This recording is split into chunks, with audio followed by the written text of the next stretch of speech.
cette vidéo, vous apprendrez à brancher les contacts du contrôleur de charge SolarEdge à un contacteur qui contrôle un appareil.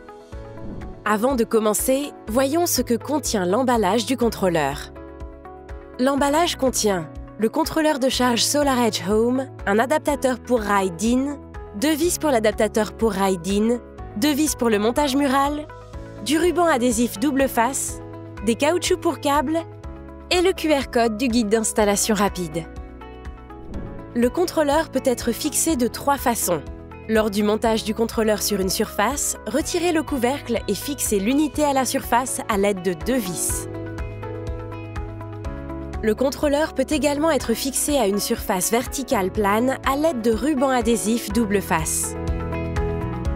Il peut aussi être fixé à l'aide de 2 vis à un adaptateur de rail DIN et enclenché sur un rail DIN. Le contrôleur peut être raccordé de 2 façons. La première option consiste à acheminer les fils depuis le haut et le bas du contrôleur. Utilisez les caoutchoucs pour câbles uniquement si le diamètre du câble est inférieur ou égal à 4 mm.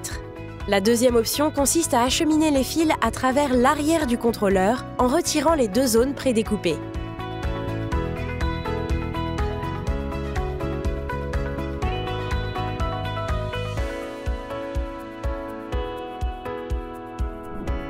Identifions les composants nécessaires et les branchements à réaliser avant de câbler le contrôleur de charge. Connectez un disjoncteur aux entrées lignes et neutres du contrôleur.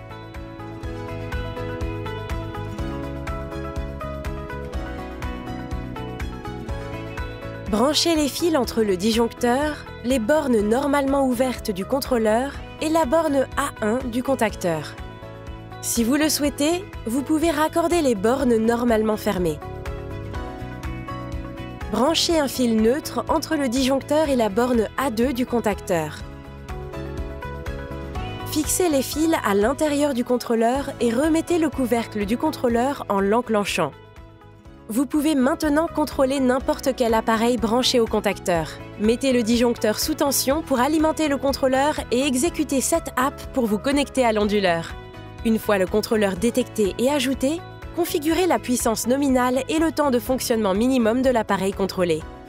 Pour connaître les autres options de configuration du contrôleur de charge, consultez l'application Supervision ou My SolarEdge.